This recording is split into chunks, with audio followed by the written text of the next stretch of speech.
Hit TV అభిమాన ప్రేక్షకులకు స్వాగతం. నేను మీ నాగేంద్ర కుమార్. ఈ రోజున ఒక చాలా మంచి సినిమా చూశాను నేను. ఆ సినిమా తాలూకా నాలోని అనుభవాలు కానీ, నా అభిప్రాయాలు కానీ మీతో పంచుకోవడం కోసం మీ ముందుకొచ్చా. ఈ రోజున మొత్తం ప్రపంచవ్యాప్తంగా రిలీజ్ అయిన ఈ తెలుగు సినిమా స్వాగ్ అని టైటిల్ ఇంగ్లీష్ టైటిలే కానీ కంప్లీట్గా మన హిందూ సాంప్రదాయంలో పలు రాష్ట్రాల్లో పలు సంప్రదాయాల్లో ఉన్న వంశపారంపర్యంగా వస్తున్న వారసత్వాలు, సంప్రదాయాలు అండ్ పరంపర అంటామే. ఆ పరంపరకు సంబంధించిన అంటే అది మనకి తక్కువ యాక్చువల్గా చెప్పాలంటే ఈ పరంపరలు అంటే రాజస్థానాల్లో రాజకుటుంబాల్లో లేకపోతే జమీందారీ కుటుంబాల్లో ఆ పరంపర అన్నది, ఆ వారసత్వపు హక్కులు, ఆ వారసత్వపు పరంపర అన్నది మనకున్నది.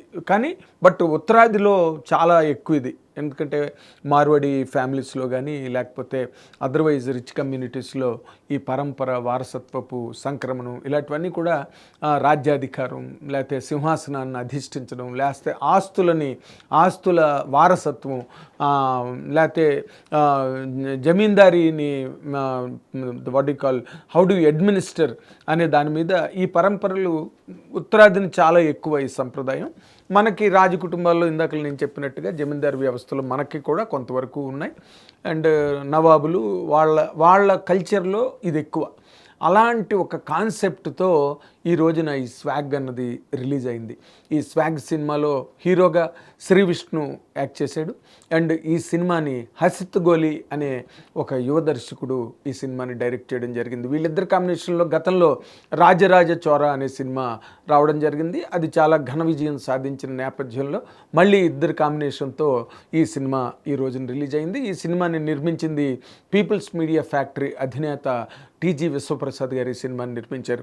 ఎందుకంటే ఈ సినిమాలో ఉన్న చాలా గొప్ప ప్రత్యేకత ఏంటంటే అంటే మనం నార్మల్గా దశావతారం కానీ లేకపోతే రకరకాల కమల్ హాసన్ గారి సినిమాల్లో మనం రకరకాల క్యారెక్టర్లు ఆయన చేయడం 10 క్యారెక్టర్లు 8 క్యారెక్టర్లు 4 క్యారెక్టర్లు 3 క్యారెక్టర్లు ఇలాగ కమల్ హాసన్ గారు యాక్ట్ చేసి ప్రపంచాన్ని అసలు స్టన్ చేసిన సందర్భాలని మనం ప్రేక్షకులుగా మనం చాలాసార్లు చూసాం. కానీ ఈ సినిమాలో శ్రీ విష్ణు నిజంగా is a very young hero with few films released and few hits in that. అలాంటి ఒక యంగ్ హీరో నిజంగా ఇవాళ స్టన్నింగ్ పెర్ఫార్మెన్స్ అనమాట. అంటే యూ కాంట్ బిలీవ్ అంటే ఇలాగ కూడా ఒక యంగ్ హీరో ఇన్ని క్యారెక్టర్లు చేయగలడా అనే ఒక చాలా అంటే ఒక సర్ప్రైజ్ ఎస్టానిష్మెంట్ ఒక అబ్బురం కలిగే రేంజ్లో శ్రీ విష్ణు ఎంత అద్భుతంగా చేసాడంటే నిజంగా అంటే ఆయన ఇంటర్వ్యూ నేను చేస్తున్నప్పుడు ఏదో మాటలు దొరలడంలో అసలు కమల్ హాసన్ కదా ఇన్ని క్యారెక్టర్లు చేయగలిగేది, మీరేంటి ఇన్ని క్యారెక్టర్లు అసలు ఏం గట్స్ ఏం నమ్మకం అని నేను అడిగితే తను ఒక అంటే చాలా లిబరల్గా ఒక మాట అన్నాడు సరదాగా. అదేంటంటే మీరు చూసిన తర్వాత కమల్ హాసన్ గారు అక్కర్లేదండి నేను చేసినా బాగుంటుందని మీకు అనిపిస్తుందని నా ఇంటర్వ్యూలో చెప్పడం జరిగింది. నేను మామూలుగా క్యాజువల్గా క్వశ్చన్ వేసాను, అతను అంతే లిబరల్గా అంతే జాయువల్గా సరదాగా ఆన్సర్ చెప్పాడు. కానీ ఈ రోజు నేను సినిమా చూసిన తర్వాత మాత్రం 100% ఆయన శ్రీ విష్ణు అనే హీరో కమల్ హాసన్కి ఏ మాత్రం తీసిపోని ఒక గొప్ప కెపాసిటీని గొప్ప క్యాపబిలిటీని తను ఎగ్జిబిట్ చేసాడు సినిమాలో ఇవాళ. ఎందుకంటే మనం సాధారణంగా పై యాక్టర్స్ని పై లాంగ్వేజ్ యాక్టర్స్ని మనం అందరినీ మెచ్చుకోవడం మనకు అలవాటు. మనకు మహానటులు నందమూరి తారక రామారావు గారు, తర్వాత అక్కినేని నాగేశ్వరరావు, తర్వాత పరంపరలో కృష్ణ గారు, సోహన్ బాబు గారు, కృష్ణరాజు గారు వీళ్ళందరూ ఉండగా తర్వాత ప్రపంచాన్ని అంతటినీ చిరంజీవి గారు ఏ విధంగా ఆయనతో పాటు ఎత్తుకుపోయి హైజాక్ చేశారనేది మనం చూసాం. కానీ ఈ తరంలో మనకి ఓకే RRRలో రామ్ చరణ్ అండ్ జూనియర్ ఎన్టీఆర్ గారు కూడా చాలా గొప్ప పెర్ఫార్మెన్స్ ఇచ్చారు. రంగస్థలంలో తన ఇమేజ్కి చాలా భిన్నంగా రామ్ చరణ్ చేయడం, ఆ చెవిటివాడు చిట్టిబాబు క్యారెక్టర్ చేయడం, ఫుల్ లెంత్ ఒక పల్లెటూరు వాడి క్యారెక్టర్ చేయడం, దాంతో ఆ సినిమా రంగస్థలం అనేది ఎంత పెద్ద హిట్ అయిందో మనం చూసాం. అలాగా ఎప్పుడైనా ఒక హీరోకి ఒక కమర్షియల్ హీరోకి కానీ ముఖ్యంగా ప్రత్యేకించి ఎదుగుతున్న ఒక నటుడికి ఒక కథానాయకుడికి ఒక సినిమా హీరోకి ఛాలెంజింగ్ స్క్రిప్ట్ పడడం కానీ అటువంటి గొప్ప కథని తీసుకొచ్చిన డైరెక్టర్ కానీ సినిమా ఇండస్ట్రీలో సినిమా తాలూకా నిర్మాణ రీతులని ఆ పద్ధతుల్ని అసలు సంచలనాత్మకమైన మలుపును తిప్పుతాయి అని చెప్పడానికి ఇవాళ స్వాగ్ సినిమావే ఒక నిదర్శనం. ఎందుకంటే అందులో దాదాపుగా ఒక 5-6 క్యారెక్టర్లు అవ్వలేలగా చేసి పడేసాడు Shri Vishnu. You will not believe.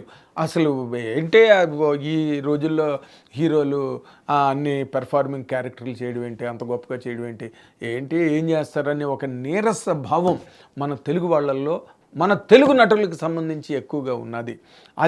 దాన్ని బ్రేక్ చేశాడు ఈ యంగ్ హీరో శ్రీ విష్ణు అని చెప్పడానికి నేను ఏం మాత్రం సందేహించట్లేదు.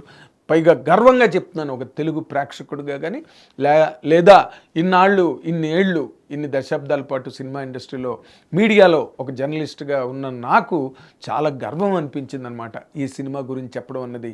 అంటే నేను మీకు కథని విపులీకరించి సీన్ టు సీను ఏం జరిగింది, ఎలా జరిగింది, కథ ఎలా మలుపులు తిరిగింది అవన్నీ నేను చెప్పబోవట్లేదు. ఏక పీకతో లాగడం నాకు అవసరం లేదు. ఈ రోజున నేను మీకు ప్రత్యేకంగా హిట్ టీవీ తరఫున, హిట్ టీవీ అభిమాన ప్రేక్షకులకి, లేదా దీన్ని చూసే అనేక రకమైన ప్లాట్ఫామ్స్కి సంబంధించిన ప్రేక్షకులందరినీ ఉద్దేశించి నా తాలూకా ఆనందాన్ని కానీ లేకపోతే నా ఎక్సైట్మెంట్ని కానీ మీతో నేను షేర్ చేసుకుంటున్నా. ఎందుకంటే ఈ క్యారెక్టర్స్ చేయడం అన్నది ఒక పీరియడ్ డ్రామా. ఆ పీరియడ్ డ్రామా నుంచి మళ్ళీ back and fourth time travel లాగా వెనక్కి వెళ్ళి మళ్ళీ ముందుకు వస్తుంది, ముందు నుంచి మళ్ళీ వెనక్కి వెళ్తుంది. ఇది నాన్ లీనియర్ స్క్రీన్ ప్లే అంటారు. అంటే ఒకే వరుసలో సీన్లన్నీ వెళ్ళడం కానీ కథను ముందుకు నడపడం కానీ నాన్ లీనియర్ స్క్రీన్ ప్లేలో ఉండదు, లీనియర్ స్క్రీన్ ప్లేలో ఉంటుంది. అలాంటి నాన్ లీనియర్ స్క్రీన్ ప్లేని కూడా చాలా గొప్పగా ఎక్కడో ప్రారంభమైన కథ, ఒక రాజాస్థానంలో ప్రారంభమైన కథ, అది మళ్ళీ ప్రజెంట్లోకి రావడం, మళ్ళీ ప్రజెంట్లోంచి మళ్ళీ బ్యాక్ ఇన్ టైమ్ వెనక్కి వెళ్ళడం, ఇన్ని కలగాపులగంగా ఉన్న ఈ కథని లేదా ఈ కథలో ఉన్న మజిలీలన్నిటినీ కూడా ఒక చోట గుదిగుచ్చి వాటిని ఒక స్క్రీన్ ప్లే ఆర్డర్లోకి తెచ్చి ఈ నాన్ లీనియర్ స్క్రీన్ ప్లే అనే ఒక మెథడాలజీ ద్వారా ఈ కథని చెప్పడం అన్నది ఏదైతే ఈ రోజున మేము థియేటర్లో ఎక్స్పీరియన్స్ చేసామో అది ఒక వండర్ఫుల్ ఫీట్ అనమాట. హసిత్ గోలి ప్రజెంట్ చేసింది. He's by age is a very young man, కానీ అసలు the way he demonstrated his abilities and calibre in showcasing the story, narrate చేసిన విధానం ఆ 2 గంటల 36 నిమిషాలు ఎంతో, 2 గంటల 50, అది 3 గంటలు తీసినా కూడా కావలసినంత కథ ఉన్న సినిమా, కానీ దాన్ని కరెక్ట్గా 2 గంటల 36 నిమిషాలకు బిలో 2 గంటల 40 నిమిషాల లోపలికే దాన్ని బాగా ఎడిట్ చేసి క్రిస్ప్గా దాన్ని తయారు చేసి ప్రేక్షకులకు ముందుకు వదిలేరు. దాంట్లో శ్రీ విష్ణు పెర్ఫార్మెన్స్ ఎలాంటిదంటే ఒక క్యారెక్టర్ ఏమో కంప్లీట్గా రస్టిక్ ఓల్డ్ మ్యాన్, దానికి ఆ ఎఫెక్ట్ రావడం కోసం అని చెప్పి సున్నం రాసుకుని ఆకులు వక్క వేసుకుని 10, 15, 20 కిల్లీలు తిని, అంటే నాలికంతా ఎర్రగా అయిపోయినట్టు, ఆ టైంలో అతనికి నోరంతా పొక్కిపోయి నాలిక దవడలు అసలు నోరు కూడా ఇప్పలేనంత ఇబ్బంది పడుతూ ఆ క్యారెక్టర్ చేసి లాస్ట్లో ఎంటర్ అవుతుంది. అలాగే బిగినింగ్లో ఎంటర్ అయిన క్యారెక్టరు ఆ ఎస్ఐ క్యారెక్టర్ ఏదైతే ఉందో అసలు ఆ పళ్ళు, పెద్ద పళ్ళు, పారపళ్ళు అండ్ ఆ గెడ్డము, దానికి డైలాగు, ఫేషియల్ ఎక్స్ప్రెషన్స్ ఎన్నిటిని కంబైన్ చేసాడంటే శ్రీ విష్ణు నిజంగా it is a great feat. ఆ క్యారెక్టరు, ఆ ఎస్ఐ క్యారెక్టర్ తర్వాత మళ్ళీ ఒక యంగ్ క్యారెక్టర్ వస్తుంది, మళ్ళీ వెనకాతలకు వెళితే ఆ రాజస్థానంలో ఉండే ఒక క్యారెక్టర్ వస్తుంది. దీనిలో ఉన్న విచిత్రమైన పాయింట్ ఏంటంటే స్త్రీ స్వామ్యం గురించి ఈ సినిమా అనమాట. అంటే స్త్రీల అధికారం రాజవంశాల్లో కానీ, రాజాస్థానాల్లో కానీ, సంస్థానాల్లో కానీ స్త్రీ తాలూకా కమాండ్, స్త్రీ తాలూకా రూలింగ్ అని దాన్ని ఏమాత్రం ఏమీ చేయలేక మగాళ్ళు కూడా, మగజాతి మొత్తం అందరూ కూడా వాళ్ళు ముసుగులు వేసుకుని, అంటే ఎలాగైతే అంతఃపురాలలో స్త్రీలు ముసుగేసుకుని మాట్లాడడం అన్నది రాజపుత్రుల వంశంలో మనం ఎప్పుడో విన్నాం. అలాంటి ఒక వాతావరణాన్ని ఈ సినిమాలో మగాళ్ళు మొత్తం ఆ సైన్యం కానీ, ఆ సంస్థానంలో, అంతఃపురంలో, ఆ కోటలో ఉన్న తక్మా మొత్తం క్రూ అంతా కూడా, మంత్రుల దగ్గర నుంచి జ్యోతిష్యుల దగ్గర నుంచి అందరూ కూడా వాళ్ళు ముసుగేసుకుని ఆడవాళ్ళ దగ్గర భయపడుతూ, రాణి దగ్గర, ఆ రాణి పరివారం దగ్గర భయపడుతూ వాళ్ళు ఏ విధంగా ఉన్నారనేది చాలా ఫన్నీగా తీసాడు. And there will be a tight struggle between men and women, ఏది ఫర్ పవర్. చాలా అసలు అంటే కొత్తగా ఉందన్నమాట ఆ వాతావరణం అంతా చూడడానికి. వెరీ ఎంటర్టైనింగ్, వెరీ రిక్రియేటివ్గా ఉంది. తర్వాత దాన్ని ఆ స్త్రీ స్వామ్యం నుంచి అంటే మనం ప్రమీల రాజ్యం అని మన పురాణాల్లోని ఉన్నది. మనకి ప్రమీలార్జునీయం అనే సినిమా కూడా వచ్చింది. ప్రమీల తర్వాత ఫైనల్గా అర్జునుడిని వివాహం చేసుకుంటుంది ప్రమీల అన్న క్యారెక్టర్. ఆ ప్రమీల మామూలుగా ఆడమలయాళం ఎక్కువ ఉన్న చోట లేకపోతే స్త్రీలు ఎక్కువ డామినేటింగ్గా ఉండే ఆఫీసుల్లో కానీ సెటప్స్లో కానీ ఆ వ్యవస్థల్ని ప్రమీల రాజ్యం అని అనడం మనకి అలవాటు, నానుడిగా ఎప్పటి నుంచో వస్తున్నది పురాణ కాలం నుంచి. అలాంటి ఒక ప్రమీల రాజ్యాన్ని మీరు ఆ కోటలో చూడొచ్చు.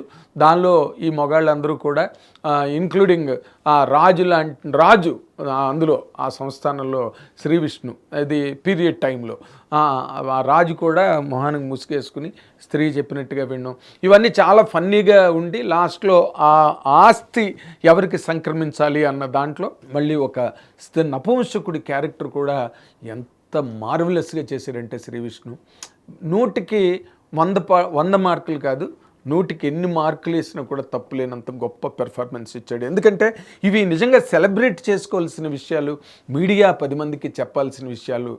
ఎందుకంటే అలాంటి క్యారెక్టర్ ఇంకో హీరో అయితే చెయ్యడు. ఎందుకంటే there is a risk involved in that.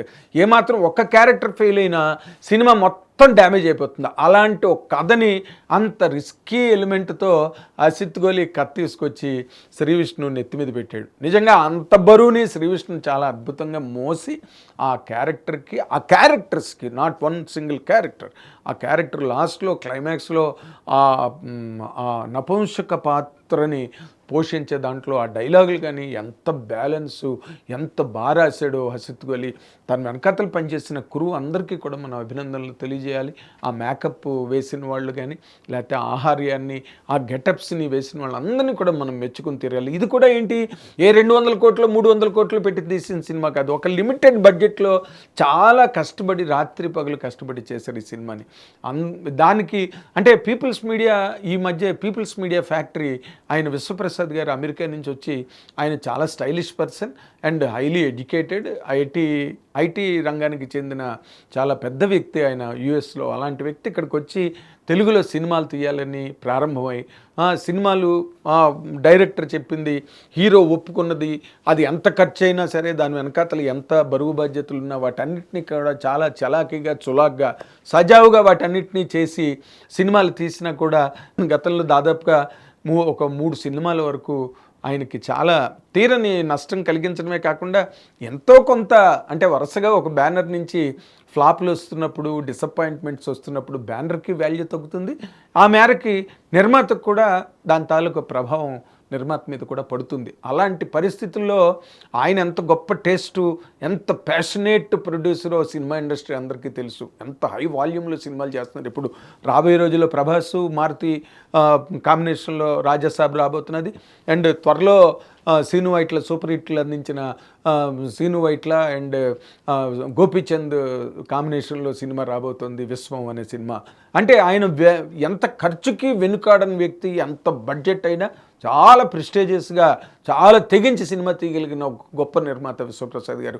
కానీ ఆయనకి కొంచెం లాస్ట్ కపుల్ ఆఫ్ ఇయర్స్లో చెప్పుకోదగ్గ సక్సెస్ అన్నది రాలేదు.